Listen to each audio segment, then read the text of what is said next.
मागील 3 पिढ्यांपासून पारंपरिक शेती व्यवसाय केला जात असताना सोनपेठ तालुक्यातील नरवाडी येथील शेतकरी नंदकुमार जोगदंड व त्यांचे चिरंजीव यांनी वेगळी पायवाट निवडली।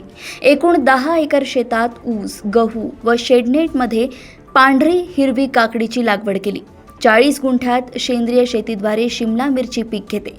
पारंपरिक पिकांसोबत पालेभाज्या, फळांची लागवड करून भरघोस उत्पन्न मिळवले आहे। त्यांच्या आधुनिक पद्धतीने शेती व्यवसायात आता आधुनिक तंत्रज्ञान व नवीन वाण आल्यामुळे शेतकरी आधुनिक शेती करण्याकडे वळला आहे। सोनपेठ तालुक्यातील नरवाडी येथील नंदकुमार जोगदंड यांनी देखील पारंपरिक शेतीला फाटा देत आधुनिक शेतीची कास धरली आहे। 10 एकर शेतीमध्ये नंदकुमार जोगदंड यांनी गहू, ऊस या पिकांसोबतच शिमला मिरची, काकडी आणि इतर पालेभाज्यांची लागवड केली। पांढरी काकडीच्या पहिल्या तोडीत 50 टन उत्पादन होऊन 10 ते 11 लाखाचे आर्थिक उत्पन्न मिळाले आहे, ज्यात लागवडीवर 2 ते 2.5 लाख खर्च आलाय।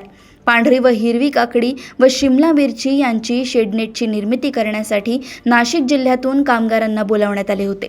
शेतकरी नंदकुमार जोगदंड व त्यांचे दोन्ही चिरंजीवांनी नानाजी देशमुख कृषी संजीवनी प्रकल्प अंतर्गत 1 एकरात शेततळ्याची निर्मिती केली, ज्याची क्षमता 1,30,00,000 लिटर पाणी क्षमता आहे, ज्याचा वापर दररोज होतो।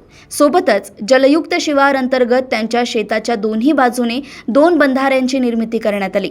तिसऱ्या शेडनेटमध्ये शेतकरी जोगदंड यांनी शिमला मिरचीचे पीक सेंद्रिय शेतीद्वारे घेतले, ज्यात पहिली तोडीतच 8 लाखांचं उत्पन्न मिळालंय।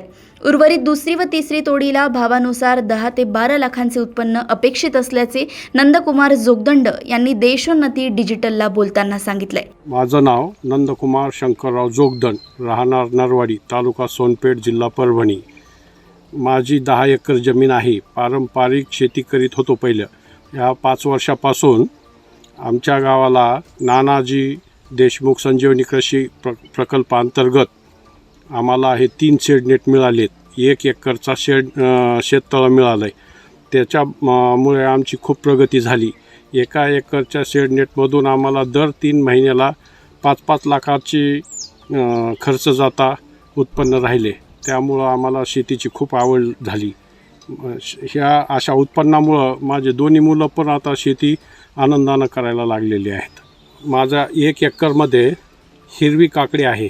हिरवी काकडी लावून आज जवळपास 3 महिने होऊन गेलेत। त्या हिरव्या काकडीसाठी मला आजपर्यंत 45 टन माल झाला आहे। त्या 45 टन मालाला आत्तापर्यंत रेट 20, 25 ते 35 रुपयापर्यंत मला भाव लागलेला आहे। एकंदरीत माझं उत्पन्न आजपर्यंत 11 लाखाचे झाले आहे।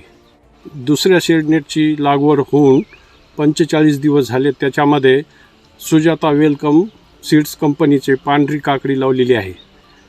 आता त्याचे पीक चालू झालेलं आहे। तर आतापर्यंत त्याचे 3 तोडे झाले। 3 तोड्यामध्ये 9 टन माल गेलेला आहे। त्यासुद्धा शेडनेटमध्ये मला 50 टन माल होण्याची अपेक्षा आहे। आता त्याचे भाव सध्या 15 ते 20 रुपये भाव चालू आहेत। आता इथून पुढे कसे भाव लागतील काही सांगता येत नाही, पण मला अपेक्षा आहे की ते सुद्धा 1 एकरमध्ये 8 लाखापर्यंत उत्पन्न होण्याची अपेक्षा आहे। तिसरं शेडनेट आहे ते 30 गुंठ्याचं आहे।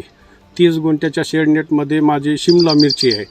शिमला मिरची ही 11 नंबरची आहे। तर आता माझा पहिला तोडा चालू होत आहे। शिमला मिरची लावून 45 दिवस झाले। तर दर 10 दिवसाला 2 टन माल निघायला चालू झालेला आहे।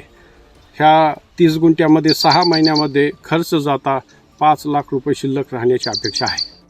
पोखरा योजनेतून आम्हाला 1 एकरचे शेततळे मिळाले। त्या शेततळ्यामुळे मला पाण्याचा प्रश्न मिटलेला आहे।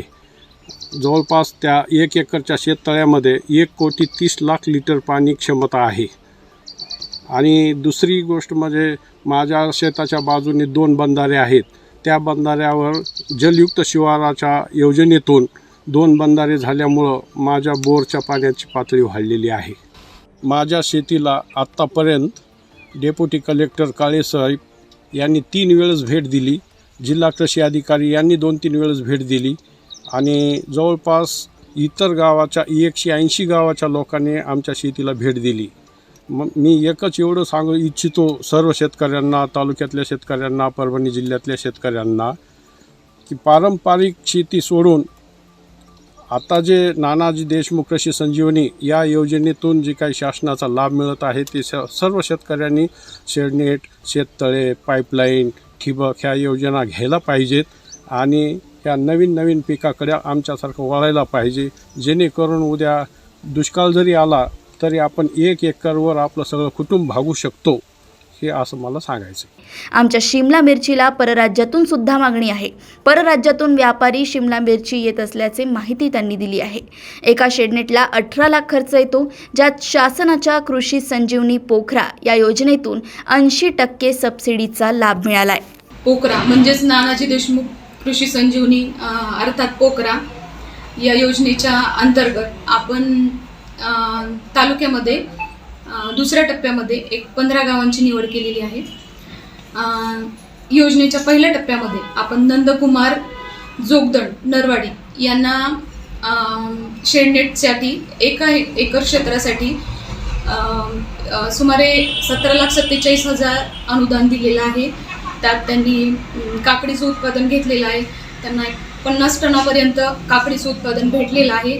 त्यातून त्यांना वर्षाकाठी 10 लाख रुपये निव्वळ नफा खर्च जाऊन मिळालेला आहे. आणि मी तालुक्यातील इतर शेतकऱ्यांनाही आवाहन करते की त्यांनी या जोगदंड यांचा आदर्श ठेवून आपल्या शेतामध्ये शेडनेटसारख्या किंवा पोखरामधील इतर बाबींचाही योजनेचा लाभ घ्यावा व आपला उत्कर्ष करून घ्यावा. धन्यवाद.